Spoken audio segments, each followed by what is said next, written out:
Aku nggak habis pikir ya, ini enakan Jumat apa Sabtu? Ada yang bilang enakan Sabtu, enakan Jumat. Rubah dua agenda. Masih inget loh sebelum ngerubah ke hari Sabtu yang hadir tuh di Zoom sampai 90 orangan ya. Pas giliran pindah ke hari Sabtu, yang hadir cuma 60. Oh mungkin karena habis dari Ustadz Nuzul jadi pada capek gitu lagi perjalanan pulang. Akhirnya balik lagi ke Jumat sama cuma 60 juga. Nggak balik ke 90 lagi. Jadi alasan utamanya teh karena rubah jadwal atau kedul tah. Ngartos kedul? Bukan orang Sunda kalian deh. Iya mah kedul barudak teh. Oke. Bismillahirrahmanirrahim. Ala Rasulillah. Amma ba'du. Ya kita mulai dengan sesi tanya jawab awal dulu sambil nunggu teman-teman pada kesini. Silakan yang mau nanya pertanyaan boleh. Ya. Oke. Biasa Musa penanya pertama. Waalaikumsalam warahmatullahi wabarakatuh. Bagaimana lama minimal gerakan sholat seseorang yang dikatakan tumaninah? Jadi tumanina itu akan terrealisasi kalau kita ngucapin subhana rabbiyal a'la atau subhana rabbiyal azim sekali dengan tempo yang tenang. Artinya kalau subhana rabbiyal a'la tapi versi turbo speed subhanallah itu belum tumanina. Jadi harus subhana rabbiyal a'la. Nah, itulah kadar tumanina yang minimal. Kalau dalam mazhab Syafi'i lebih lebih cepat lagi sih, itu subhanallah doang. Tapi kalau pribadi lebih cenderungnya ke mazhab Hambali dalam perkara durasi yaitu subhana rabbiyal a'la sekali. Itu kadar minimal dalam tumak nina. Apa hukum perempuan yang pakai nama belakang suaminya nggak boleh? Nggak boleh, ya. Suami namanya nggak boleh dikenama istriin. Itu kebiasaan orang kafir itu. Sebagai guru SMK, bagaimana batasan muamalah dengan murid lawan jenis agar tidak ikhtilat? Ikhtilat itu bercampur di satu tempat. Ya, kalau emang ngajar ya pasti ikhtilat dan ikhtilat nggak semuanya haram. Ya nggak semuanya haram. Jadi kalau kita apalagi di sekolah umum ya campur dengan lawan jenis yang penting jangan ngeliatin dengan syahwat, jangan juga kita salaman gitu. Itu aja sih. Ya. Banyak perasaan kan nggak boleh diwujudkan ya. Bagaimana cara menghilangkan rasa suka ke seseorang, terutama kalau ke istri orang? Astagfirullah. Iya, caranya eh, banyak-banyak istighfar, doa ke Allah, terus jangan sering diliatin itu istri orangnya. Kenapa? Ada siapa sih? Oh, Alvin. Alvin sama kakak. Lah kemana kakak? Oh, nggak ke sini. Oke. Baik, pertanyaan kedua itu ya. Jadi doa ke Allah ya. Jangan sering ngeliatin. Ayah-ayah wae suka istri orang. Ini lucu loh nanya gini, tapi nggak apa-apa ya nanya karena ingin tahu kan ini. Cuman kalau buat kita emang ngedengarnya lucu, jadi minta maaf ya Musa kalau misalnya pertanyaanmu diketawain. Waalaikumsalam. Jika seseorang menonton konten seperti pertandingan sepak bola atau film yang sebenarnya untuk menontonnya perlu berlangganan pada suatu channel. Namun ia malah menontonnya melalui situs ilegal sehingga kontennya bajakan. Apakah cara taubatnya cukup dengan bertobat kepada Allah? Ataukah dia perlu membayar hutang kepada channel yang memiliki hak legal untuk menyiarkannya? Jujur AA belum tahu. Kenapa ini? Bintang? Bintang siapa? Dava ya? Preparing your whiteboard experience. Apa ini? Kepencet ya? Biasanya yang kepencet tuh siapa ini? Rizky Aditya. Nanawanan Rizky. Coret-coret. Lagi nggak sengaja ya. Ya jadi gini. eh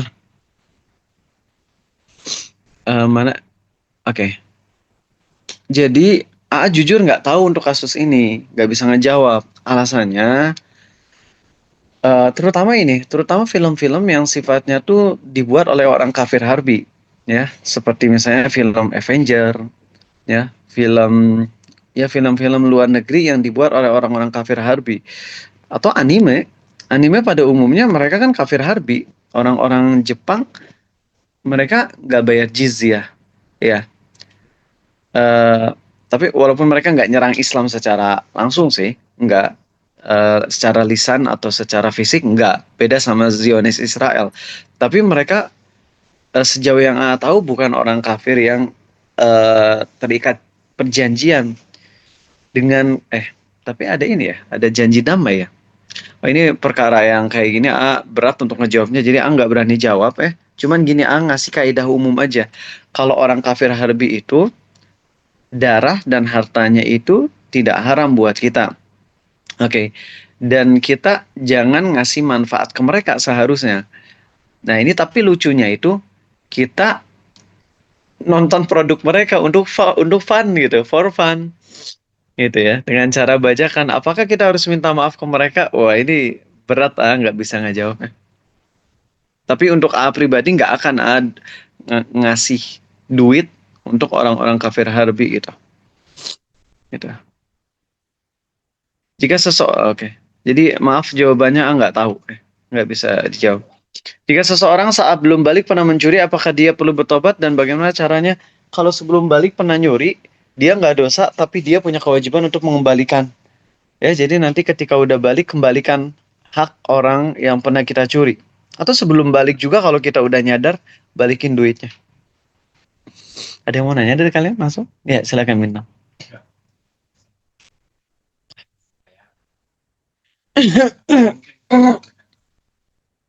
Hmm. Jadi nerima? Oke. Kan saya dengar sebuah nasihat ya lewat di IG gitu terkait ke anak, dia masih saran masa itu dan kalau bisa jangan punya. Oh, itu teh Bina udah nanya ke A kan ya? Iya. A teh nggak ngejawab ya itu ya? Ke skip? Karena ke skip atau? Lagi di jalan. Oh, maaf, makasih ya. Apakah benar kalau misalnya nikah 2 tahun awalnya itu jangan punya anak dulu karena itu masa perkenalan, biar persiapan? Maka jawabannya, kumaha maneh weh gitu. Terserah. Mau cepat punya anak, mau delay punya anak, apapun yang dirasa paling maslahat buat kita, lakuin gitu. Kalau misalnya Ariza gimana? Pribadi dulu kan langsung, itu cuma 2 bulan doang. Dan itu nggak disengaja delaynya, tapi emang belum dikasih aja. Dan akhirnya ketika dikasih, banyak trial errornya gitu. Banyak kesalahan Arizal dalam mendidik. Tapi dengan izin Allah, kita sambil berproses memperbaiki diri. Dan Zaid itu di sekolahnya, di kelasnya terutama itu anak terbaik dia. Anak terbaik. Dan ke saudara-saudara, ke bibinya itu baik banget lah pokoknya dia tuh. Siapa itu? Oke. Oh, Masya Allah, Bi, apa kabar, Bi? Udah siap nikah, Bi? Ketawa, Mbak. Aduh. Ya, baik. Jadi gitu ya, Bina, terserah Bintang mau kayak gimana, mau punya anak cepat, mau delay, pilihannya ada pada kita. Tapi kalau misalnya kita ngelihat ini mah, ngomong bukan nasihat, tapi cuma pendapat pribadi ya.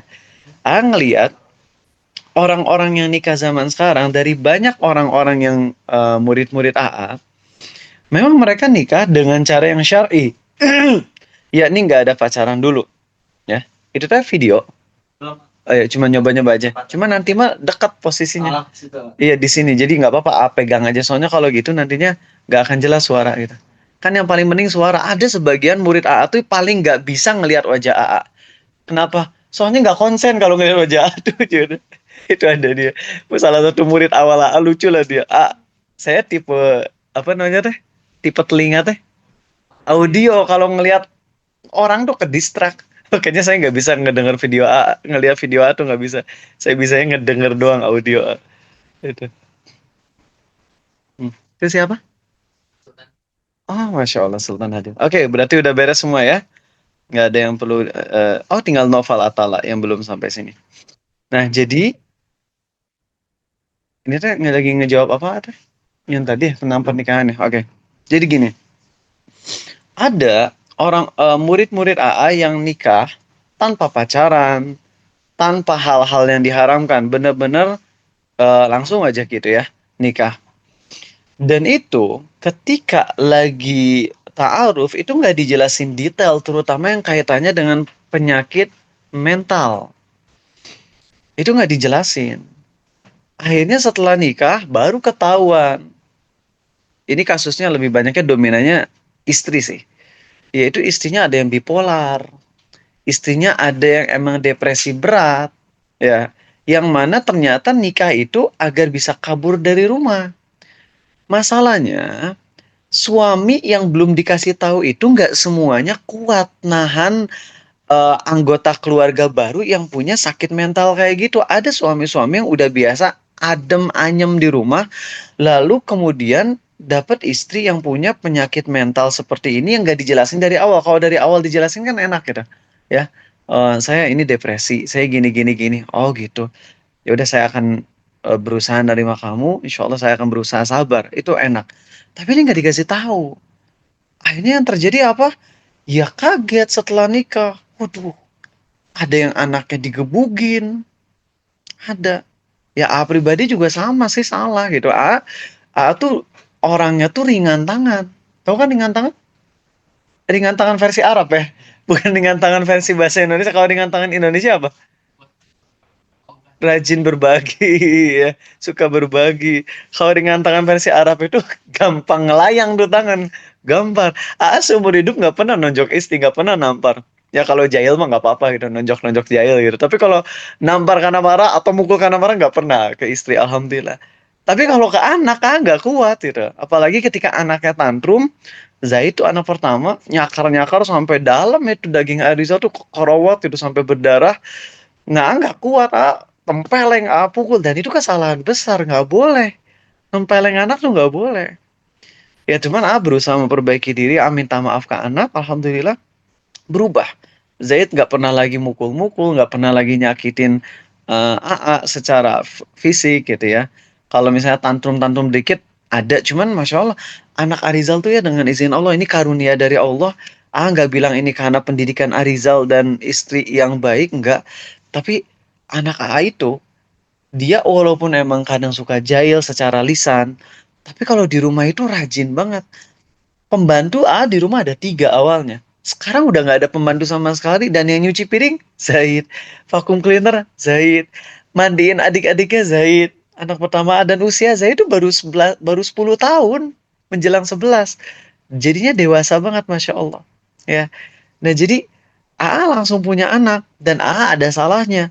Tapi ternyata dengan kita berjuang memperbaiki diri atas karunia Allah juga tentunya, ya bisa berubah tuh anak yang awalnya eh ya kita salah didik tapi berubah jadi baik dan berharap banget bisa ngobatin semua luka masa lalu anak pertama Makanya ketika anak pertama lagi tengkar sama anak kedua dan tiga, berusaha untuk tahu dulu ini masalahnya apa.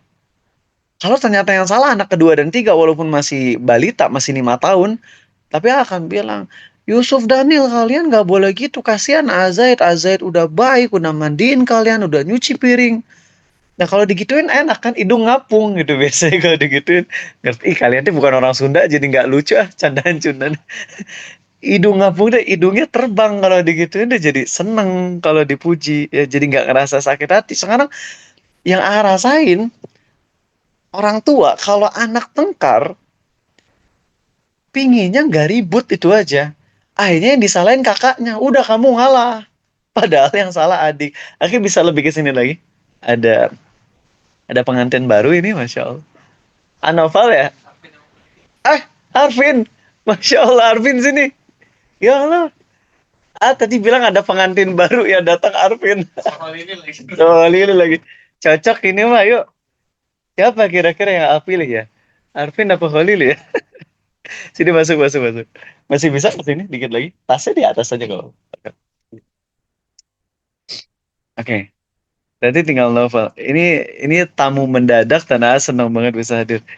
Nanti eh, nginap di rumah Khalili nih, Arvin atau gimana? Ayo udah nantilah, gampang lah ngomonginnya ya. Makasih Arvin sama Khalili udah hadir ya. Oke. Sama-sama. Hmm. Ate lagi nyari cowok buat nikahin adik ipar gitu. Kayaknya targetin nih kalian nih bisa jadi target Oke. Oke, apakah kalimat hukum alam termasuk kalimat kemusyrikan? Misalnya ucapan sudah hukum alamnya seperti itu. Jadi gini teman-teman, ketika kita ngomong hukum alam dan yang kita maksud adalah hukum Allah yang udah Allah tetapkan atas alam ini nggak masalah. Ya, ini nggak masalah. Kalau misalnya kita ngomong hukum alam itu haram, berarti kita nggak boleh ngomong hukum Newton, aksi reaksi gitu. Semuanya haram semuanya, nggak gitulah konsepnya. Ya cuman kita jangan sampai ketika ada kejadian kita melupakan tauhid dalam memberitakannya. Jadi jangan sampai ketika kita misalnya ini gempa bumi, oh, sudah hukum alam, yang enggak gitu. Ketika gempa bumi kita bilang ini takdir Allah atas kita, dan secara fisika kalau gempa bumi hubungannya dengan apa? Secara biologinya, secara geografinya lah, itulah pokoknya ini lempengan-lempengannya begini-begini gitu. Silakan ngejelasin dari unsur logisnya, tapi kita jangan lupakan unsur tauhidnya. Ada lagi mumpung 12 menit bebas ini. Yang mau nanya pertanyaan apapun boleh. Apa hukum bilang hoki? Nih ya teman-teman, ada kalimat yang kalimat itu walaupun secara lafaznya kayak nggak tauhid, tapi itu karena emang udah lisan yang dipahami secara umum, jadi nggak apa-apa. Contoh aja gini ya. Kebetulan Aa ketemu sama Arvin kan kebetulan banget. Kebetulan Arvin ketemuan. Apakah ucapan kebetulan ini berarti kita meniadakan takdir Allah? Enggak. Apa sih arti dari kebetulan? Coba ada yang bisa ngasih tahu nggak? Pas banget, itu cuma sinonim doang. Kebetulan itu artinya apa? Tidak terduga. Itu maksudnya kebetulan kan? Bukan kebetulan yang artinya di luar takdir Allah tiba-tiba kita ketemuan ya, bukan kayak gitu. Jadi yang kita ambil adalah makna dari katanya, bukan sekedar lafaznya doang. Kalau misalnya sekedar lafaznya doang kita haramkan, nanti bilang anak kemarin sore, bukan anak mama berarti gitu, anak haram misalnya. Ya gak bisa kayak gitu teman-teman. Jadi kita ngelihat secara maknanya. Tapi ada kata-kata yang itu identik dengan agama lain, maka itu harus kita hindari karena masuknya tasyabuh. Contoh, hoki. Hoki itu dari keyakinan agama lain gak sih? Hoki. Ya. Apalagi contohnya? Antv, karma maksudnya, antv-nya sebutnya karma. Itu keyakinan dari agama lain, maka kita jangan nyebut kata itu. Kalau nyebut gimana? Jadinya masuknya tasyabuh. Tasyabuhnya hukumnya halal, makruh atau haram. Wallahu a'lam, tapi yang jelas kita harus hindari itu. Oke? Makasih teman-teman, masih ada 10 menit lagi, sok bebas yang mau nanya. Ini kalian sekedar ngasih tahu kita kajian beres jam 10 ya. Jadi kalau misalnya ada yang mau live duluan, nggak apa-apa, angkat tangan langsung izin aja. Misalnya harus pulang duluan atau gimana ya. Tapi kalau kalian bisa sampai hadir beres, senang banget Ariza. Tempat saya ada banyak tempat judi adu ayam. Nah kalau ada ayam yang mati, habis diaduin sama mereka itu dimakan. Ya. Mana tadi? Jadi, oke. Apakah halal ayam tersebut? Bagaimana jika kita dikasih ayam tersebut? Gini, kalau misalnya lagi diaduin dan kemudian si ayam ini udah luka-luka, tapi dia belum mati, dan sebelum mati kita sembelih dulu, maka jadinya halal. Ya, tapi kalau misalnya udah mati, baru dipotong, itu jadinya bangke, dan itu haram. Jangankan dimakan, dipegang aja nggak boleh. Oh ya, buat kalian yang mau keluar negeri, please ingetin. Buat kalian yang mau ke Korea, Jepang, ini ya nasihat ya, punya salah satu murid namanya Wafda dari UPI. Dia ke Korea, ya baru kemarin, dan sebelum ke Korea tuh kita privat dulu di sebuah restoran di Bandung dekat ITB. Dan pas lagi privat, dia nanya gini, apa hukumnya makan daging ayam di Korea? Maka jawabannya haram, nggak boleh. Kalau makan daging ayam dan sapi di Australia, pendapat yang lebih kuatnya halal apa haram? Halal. Kenapa? Karena orang Australia tuh secara defaultnya mayoritasnya Kristen. Walaupun Kristennya mereka bukan Kristen yang taat. Ya, bukan Kristen yang taat. Tapi Allah berfirman di surat Al-Maidah bahwasanya wa ta'amul ladzina utul kitaba hillul lakum wa ta'amukum hillul lahum. Makanan ahli kitab sembelihannya halal bagi kalian, makanan kalian halal bagi mereka. Maka menurut mayoritas ulama, orang Kristen dan Yahudi, sekte apapun, mereka sembelihannya halal. Dengan catatan apa? Ada yang masih ingat catatannya? Kita nggak ngeliat mereka nyembelihnya dan nggak tahu cara mereka nyembelihnya. Kalau tahu, misalnya orang Australia, orang Kristen, nyembelih. Pas nyembelih bukannya ngomong in the name of God. Bukan in the name of Allah, tapi ngomongnya FUCK, misalnya gitu ya. Atau mereka tembak, jedor. Maka hukumnya haram. Tapi kalau kita nggak tahu cara nyembelih mereka, maka kembali ke hukum yang Allah sebutkan di surah Al-Maidah, halal bagi kita. Jadi kalau kalian ke Australia, Amerika dan sebagainya, halal. Untuk sapi, ayam, kambing dan sebagainya halal. Dan nggak usah nanya ke tokonya, Mang, brother, hey friends, did you mention the name of God when you slaughter the animal? Ya mereka nggak bakalan jawab lah. Ya mereka nggak ngerti tentang masalah ini. Wah, berarti itu mah ada kemungkinan besar sembelihannya bangke dong. Karena mereka nggak nyembeli dengan nama Allah. Maka jawabannya di Indonesia aja. Coba Amo nanya di Indonesia, muslimnya berapa persen? 87 versi mazhab Syafi'i. Kalau versi mazhab Hambali, berapa muslimnya? Yang muslim kalau menurut pendapat mazhab Hambali adalah yang sholat 5 waktu doang. Sedangkan yang sholat 5 waktu apa yang isi di IT, pip, di sebuah institut teknologi di sebuah kota di Kota Kembang. Ya. Dan itu pas lagi spiritual camp didata sama anak-anak 2012 itu. Anak-anak mentornya didata. Gak nyampe 50% dari anak yang sholat. Akan ngisi gantiin profesor atau doktor ya. Zainal Ausof gitu ya. Beliau nggak bisa hadir dan ngisi gitu. Jadi pas ngisi, beres ngisi, ternyata di data nggak sampai 50% yang sholat 5 waktu. Berarti kalau kita ngikutin mazhab Hambali yang berpendapat kafirnya orang yang ngakunya Islam tapi ninggalin sholat, berarti muslim di Indonesia berapa persen? Cuman 20%-an, bahkan less than that. Dari orang yang sholat 5 waktu, yang tahu fikih nyembelih berapa persen? Punya kakak kelas waktu dulu di kampus, dia muslim, dia sholat 5 waktu, kelihatan taat, tapi pas dia lagi nyembelih burung, pas untuk penelitian nyembelih burung, ya, itu pas nyembelih dia nggak baca bismillah. Ya kan bukan buat dimakan. Emang bukan buat dimakan. Tapi kalau ente nyembelih burung tanpa ngomong bismillah, jadinya burungnya bangke. Najis. Tapi kalau pas nyembeli burung untuk penelitian bilang bismillah dulu, maka dagingnya jadi bangkai bukan? Bukan bangkai. Silakan diteliti, bahkan setelah diteliti digoreng juga boleh gitu. Artinya dia nggak ngerti bahwasanya nyembelih binatang itu harus pakai bismillah kalau emang binatangnya yang halal dimakan. Kalau nyembelih babi ya jangan pakai bismillah, tetap haram ya. Ya seperti itu. Nah kalau kalian berargumentasi, oh Ustadz nggak bisa daging-daging orang sembelihan Australia dan Amerika haram karena mereka nggak ngerti cara nyembelih yang sesuai syariat Kristen dan Yahudi. Maka jawabannya, gak usah jauh-jauh, di Indonesia juga. Sok aja kalian kalau ke pasar, ngelihat orang-orang nyembelih ayam, itu nggak baca bismillah. Nyembelihnya cuma tak, tak, tak, tak, apa kabar, tok, tok, tok, tok, gitu.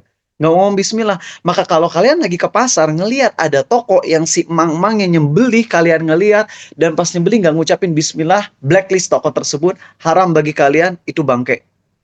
Tapi nggak usah diumumin. Nggak usah diumumin. Makanya waktu dulu ada kasus es krim Magnum terlepas dari itu Unilever, Magnum Unilever. Wah, iya Unilever ya, ada ya.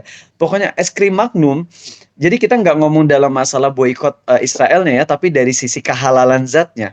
Ada seorang ustadz yang sampai nangis-nangis bilang, demi Allah, katanya, di dalam es krim Magnum itu ada babinya. Kita nggak usah percaya.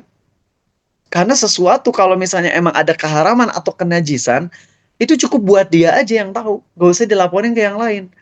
Dalilnya apa? Nabi SAW, Umar bin Khattab lagi jalan sama sahabatnya, sama tabiin tuh.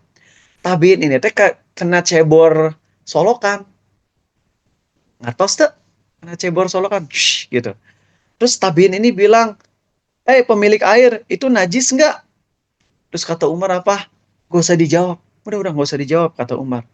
Akhirnya temannya Umar teh nanya, Umar, aku nanya ke yang tadi nyebor teh yang nyiram saya, itu najis atau enggak? Kok Umar malah ngelarang ngejawab sih? Apa kata Umar? Aku juga dulu pernah lagi jalan sama Nabi SAW. Di tengah jalan ada yang nyipratin air. Pas aku nanya, hei pemilik air, itu najis nggak airnya? Kata Nabi SAW, gak usah dijawab, gak usah dijawab. Gitu. Jadi kalau kalian tahu ada najis, gak usah dikasih tahu ke orang lain. Gitu. Ya.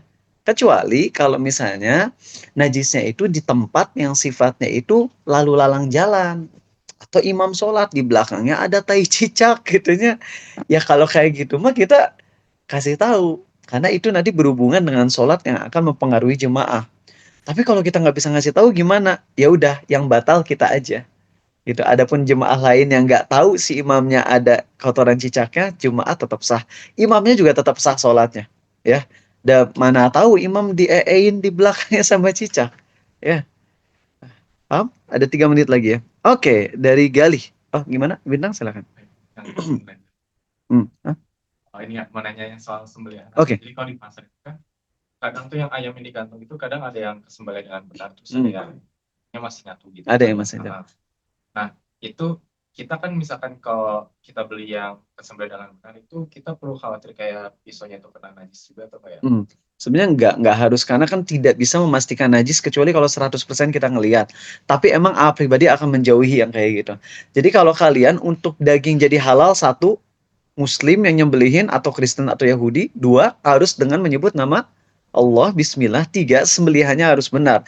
Ada seorang Muslim bilang Bismillah tapi nyembelihnya nggak benar. Sehingga cuma bolong tapi nggak putus. Itu tetap bangkai hukumnya, haram. Maka kalau ada toko ayam yang kayak gitu kita jauhi, jangan gitu. Ya jangan makan di sana karena itu bangkai. Ada lagi 2 menit lagi sebelum kita masuk materi. Silakan Aziz. Ikan harus disembelih atau enggak? Maka hukumnya makan ikan itu enggak harus disembelih, tapi sebaiknya emang dibunuh dulu dengan cara yang baik, gitu ya. Dan yang dimakruhkan itu makan ikan secara hidup-hidup, itu makruh ya. Ada ikan piranha gelek gitu ya, jangan deh. Itu hukumnya dimakruhkan sebagian ulama karena takutnya nggak sehat. Jadi kalau ada ikan pastikan mending dibunuh dulu tapi bunuhnya dengan cara yang baik ya. Oh iya, cara bunuh dengan cara yang baik gimana contohnya? Disembelih gitu. Dibunuh dengan cara yang baik tadi elus-elus sampai nggak bisa nafas gitu ya di darat, nggak bisa kalau gitu. Oke, baik, 1 menit terakhir. Oke. Lobster dan kawan-kawan direbus karunya. Nah, kalau lobster dibunuh dulu ya. Kalau lobster cara bunuhnya gimana? Ada lehernya mungkin ditusuk atau misalnya ditusuk ya. Ya asal cepat matinya. Nah, jadi alasan kenapa ayam yang di Korea haram? Oh, bagus, makasih ya. Ini tadi belum beres yang tadi ya. Alasannya, ayam di Korea itu karena orang Korea mayoritasnya agamanya apa? Iya, nggak ada agamanya setahu ama. Ya. Atau Buddha atau Hindu, nggak ngerti, tapi bukan Kristen, agama official country-nya, bukan juga Muslim. Maka mereka sembelihannya haram. Gimana kalau ada orang Korea yang mulai belajar Islam terus buka halal shop, terus di videoin, I want to slaughter the animal with Bismillah, angger, haram. Karena untuk halal yang nyembelihnya harus Islam atau Yahudi atau Kristen. Kalau orang Korea yang agamanya misalnya Buddha atau Hindu, dia nyembelih ya haram dagingnya. Sembelihannya tetap haram. Nah banyak si Wafda ini ternyata kakak-kakak mentornya yang di sana udah pas kuliah di sana mereka makan daging ayam, mereka nggak makan babi tapi mereka makan daging ayam dan sapi. Dan alasannya apa? Karena darurat. Allahu Akbar, darurat. Darurat tuh kalau nggak ada makanan lain. Di Korea banyak makanan. Bahkan andai kita nggak makan daging pun ada yang aman untuk makan toko-toko vegetarian. Ya nggak?